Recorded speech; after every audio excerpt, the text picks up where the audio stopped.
எல்லாம் black money. 25,000 கோடி penalty போடணும் சரிங்களா? முறையா கரூர் மாவட்டத்தில் அளந்து பெனால்ட்டி போடணும் அப்படின்னா 25,000 கோடி பெனால்ட்டி போடணும் சரிங்களா? 25,000 கோடி போடணும். ஒவ்வொரு குவாரி முதலாளியும் பஸ் எத்தனை பஸ் வச்சுருக்காங்க தெரியுங்களா? ஒரு பஸ்ஸுக்கு வந்து 10 லட்ச ரூபா கணக்கு காட்டி பஸ் ஓட்டிகிட்டு இருக்காங்க. சேலம் கரூர் பஸ் ரூட் எவ்வளோ தெரியுங்களா? 25 கோடி கணக்கு காட்டியிருக்காங்களா? எல்லாம் பிளாக் மணி. எல்லாம் எத்தனை கட்டடம் எத்தனை கல்யாண மண்டபம் கட்டிகிட்டு இருக்காங்க.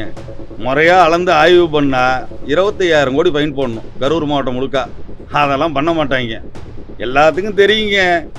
MC சங்கரோட குவாரி அளந்து ஆய்வு பண்ண எவ்வளோ ஃபைன் போடணும் தெரியுங்களா? சாய் ப்ளூ மெட்டல்ஸுக்கு. என்னங்க யாருக்கு தெரியாமல் இருக்குது? என்னமோ நேர்மையாக இருக்கிற மாதிரி எல்லாத்துக்கும் காசு போயிட்டு தான் இருக்குது. யாருக்கு போகாமல் இருக்குது? சும்மா இவங்க கதையை விட்டுக்கிட்டு இருக்காங்க. எல்லாத்தையும் அளக்க சொல்லுங்க, என்னதையும் ஆய்வு பண்ண சொல்லுங்க. நான் வேண்டான்னு சொன்னேன்னா முறைப்படி எல்லாத்தையும் ஆய்வு பண்ணுங்க. என்னதையும் டிஜிட்டல் சர்வே பண்ண சொல்லுங்க. நானும் ஒத்துக்கிறேன். எல்லாத்துக்கும் ஃபைன் போட சொல்லுங்க. ஹைகோர்ட்டில் ஓய்வு பெற்ற நீதிபதியை நியமிக்க சொல்லுங்க. கரூரில் இருக்கிற இல்லீகல் குவாரி ஒரு 54 இருக்குது. லைசன்ஸ் குவாரி ஒரு 60 இருக்குது. ஆய்வு பண்ண சொல்லுங்க. என்னது லைசன்ஸ் குவாரிங்க? என்னதே ஆய்வு பண்ண சொல்லுங்க. என்ன நியாயமான பெனால்ட்டியோ போட சொல்லுங்க. நானும் கட்டுறேன்.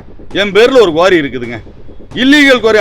இன்னொன்னு சொல்றேன், கரூர் மாவட்டத்தில் SR கம்பெனின்னு ஒன்று இருந்துச்சு பார்த்தீங்களா? அவன் கிராவல் மண் எடுக்கிறேன்னு ஒரு 300 இடத்துல 10 அடி 20 அடி 30 அடின்னு பாவம் பொதுமக்களை ஏமாற்றி மண்ணள்ளி வச்சிருக்கான். நந்தனூர், வெஞ்சமானூர், ஆலத்தூர், ஆர்ச்சம்பட்டி, கரூர் மாவட்டத்தில் எல்லா இடத்துலையும் அதெல்லாம் பாவம் மக்கள் சொத்து அள்ளி வச்சிருக்காங்க. இதுல கொங்கு மெசுக்காரங்க அள்ளனதான் இருக்கிறதுலே அதிகம். அதெல்லாம் அளந்தாங்கன்னா பொதுமக்கள் பாதி பேர் செத்தான். அந்த நிலைமை இருக்கு. இதெல்லாம் இல்லீகல். இப்ப ராஜபா குரூப்புங்கிறவன் அள்ளிக்கிட்டு இருக்கான். பர்மிட் போட்டு அள்ளுறேங்கிறான். பர்மிட் எங்க இருக்கும்னா புகழூர்ல இருக்கும், புரியுதுங்களா? பரமத்தியில இருக்கும் ஒரு பர்மிட். ஆனா அள்ளுறது எங்க அள்ளுவாங்கன்னா நந்தனூர்ல அள்ளுவாங்க, தோகமலையில் அள்ளுவாங்க. கேட்டா பர்மிட்டும் வாங்க. இதுல கரூர் மாவட்டத்துல எல்லாத்துக்கும் காசு போகுது.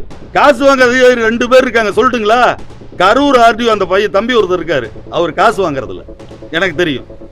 குளித்தல RDO சப் கலெக்டர் ஒரு அந்த அம்மா சுவாதி இருக்காங்க பார்த்தீங்களா? அவங்க காசு வாங்குறதுல. மீதி எல்லாரும் காசு வாங்குறாங்க. All are corrupted. இது மட்டும்தான். நன்றி.